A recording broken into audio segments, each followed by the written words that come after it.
Welcome back to episode 6 of the Voltage series. We've covered framework, grounding, light, hydration, and movement. Today is breath. Breath might be the most powerful single intervention available to you for more reasons than you think. Most people don't use it. The ones who do find it changes their relationship with their own bodies in ways that they didn't expect. I'm going to walk you through what breath actually does to your nervous system, what the research shows, and the specific practices that produce specific effects, and how to build a daily breath practice that supports cellular voltage and overall function. Let me start with what's happening when you breathe. Your nervous system has two main branches that regulate your internal state. The sympathetic branch activates you, increases your heart rate, mobilizes energy, sharpens your focus. The parasympathetic branch calms you.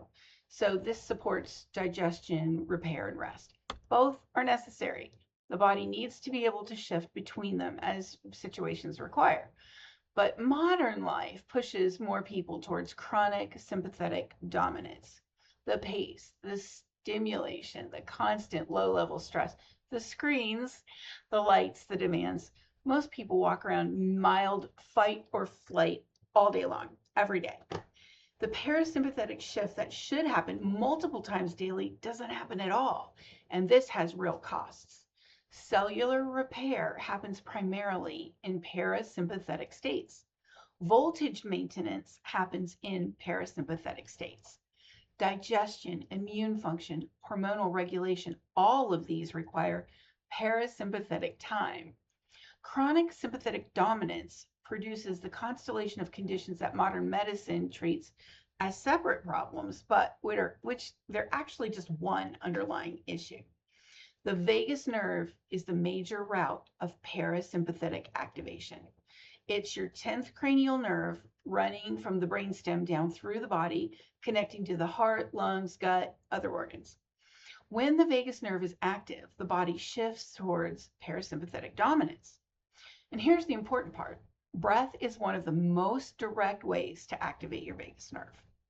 Specific breath patterns produce specific vagal responses, and you can shift your autonomic state within minutes through conscious breathing. So, what does the research show?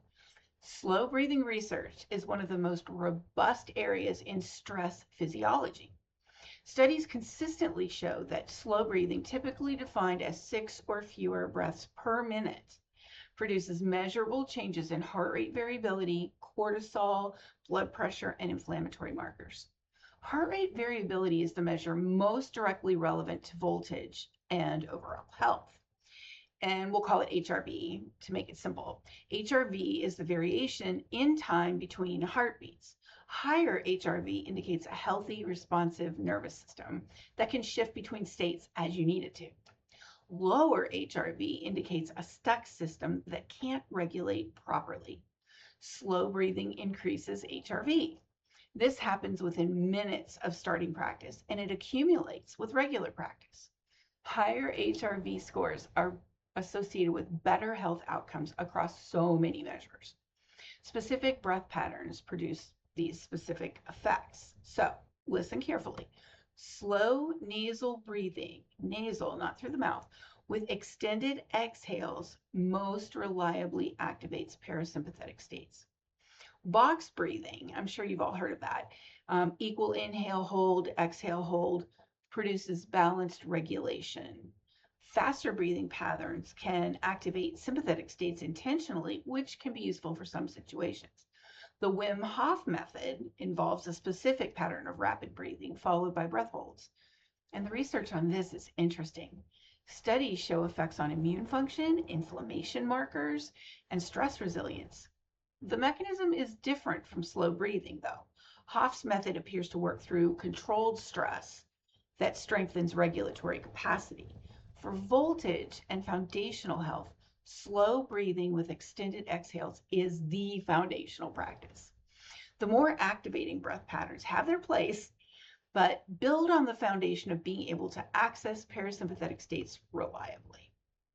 So why does breath have such direct effects? The vagus nerve responds to multiple signals from breathing. The simple act of slowing breath signals safety to the nervous system.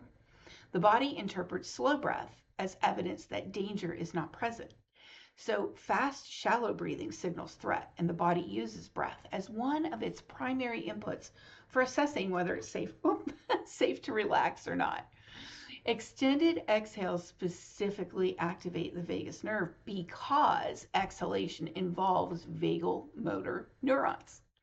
Each long exhale is essentially a small dose of direct vagal stimulation. The longer the exhale relative to the inhale, the more sympathetic activation. So longer exhale, longer exhale, longer exhale. Work towards that, right? Nasal breathing produces different effects than mouth breathing. Nasal breathing activates the diaphragm more effectively, producing nitric oxide, which supports cardiovascular function and blood pressure, and filters and warms incoming air. Mouth breathing skips these benefits and tends to produce shallower, less effective breathing patterns. Diaphragmatic breathing, using the diaphragm rather than chest muscles, activates the vagus nerve through mechanical pressure on those vagal sensory pathways in the abdomen.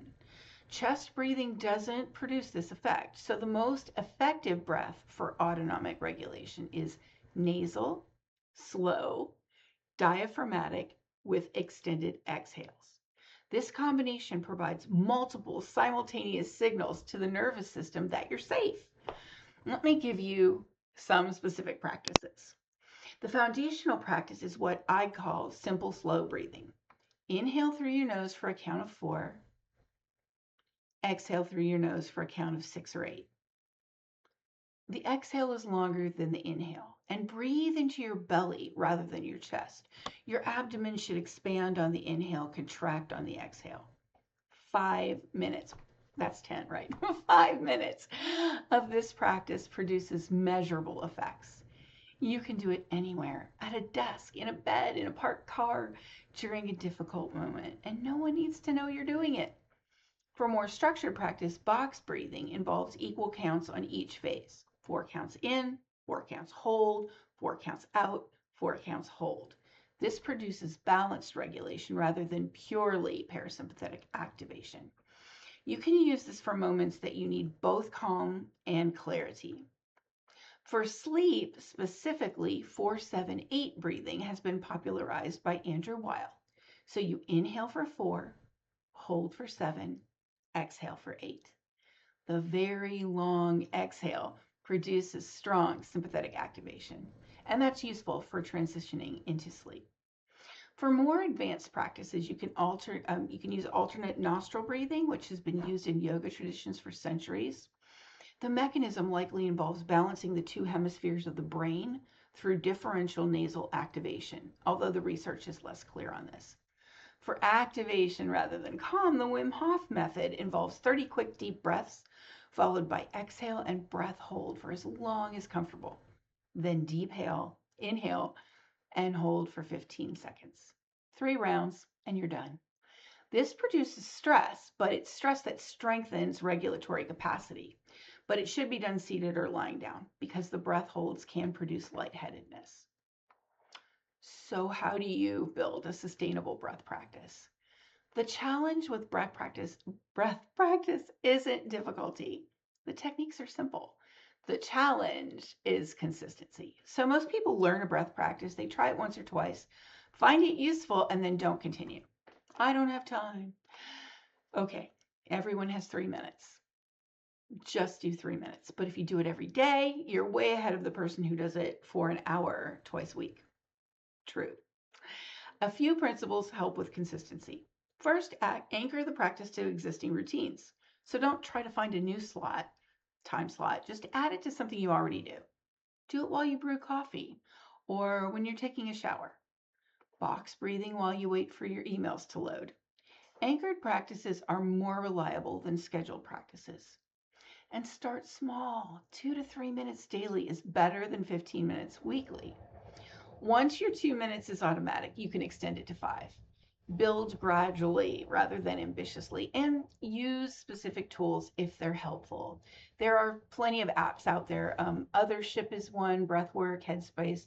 These all have guided breathing sessions. One free one that I actually have on my phone is Pranayama, and it's great because it's free or very low cost, and it's programmable, so you can set your own breath times. Any of these work. Just notice the effects. The motivation for continued practice comes from feeling what it actually does for you. So pay attention to how you feel before and after each session. The data of your own response is what keeps the practice going. So, a few specific applications. For acute anxiety or panic, slow breathing with those long exhales can shift the autonomic state within minutes.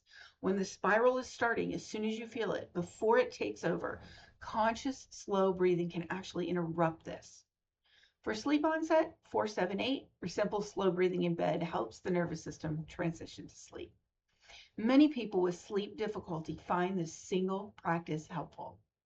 Now, for focus and mental clarity, box breathing before important tasks produces calm alertness. These are used by, this technique is used by special forces. I think specifically the SEALs developed it. Athletes, surgeons, for this reason. For chronic stress and burnout, daily breath practice supports recovery of regulatory capacity.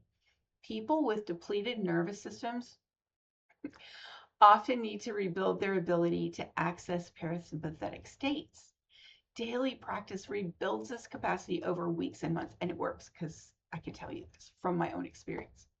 For voltage and foundational health, the consistent practice of being in parasympathetic states regularly throughout life supports the cellular conditions for, wow, I am not doing well with words today, for repair, voltage maintenance, and overall function. This isn't about specific dramatic effects. It's about the accumulated benefits of nervous system health. So, some considerations. Don't practice intense breath work like Wim Hof breath holds, hyperventilation while driving or in water. These can produce lightheadedness or syncope. Safe practice requires being able to lie down if you need to. And if you have respiratory conditions, certain heart conditions, you're pregnant, you have other medical issues, intense breath work may need modification. Slow breathing, though, is generally safe for everyone. More intense practices should be approached with the appropriate caution. If you find yourself getting lightheaded or anxious during breath practice, you can slow down or stop. The point is regulation, not intensity. Gentle practices done consistently produce more benefit than aggressive practices done occasionally. For people with trauma history, breath practice can sometimes activate memories or sensations stored in the body. This is usually beneficial, but may require support. If breath practice for you produces these overwhelming sensations, slow it down, return to natural breathing, and consider working with a trauma-informed practitioner. So, practical recommendations to start this week. Add 2 minutes of slow nasal breathing to one existing routine. Brew coffee, shower, when you're going between activities, driving down the road, on the way to the grocery store.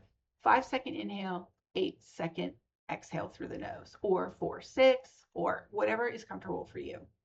Try 4-7-8 breathing in bed for 2 to 3 nights and notice whether your sleep onset is different. Notice your breathing pattern through the day. Are you mouth breathing, chest breathing, holding your breath while concentrating? I found this out about myself. I noticed that when I was driving, I would hold my breath. And I don't know how I noticed that, but I'm like, oh my gosh, I'm actually not breathing as I'm going down the road. So just noticing this kind of stuff creates openings for change. Don't try to be perfect. Imperfect daily practice produces more benefits than perfect occasional practice.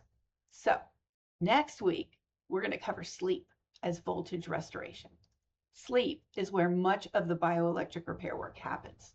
Without adequate quality sleep, no other intervention can fully compensate.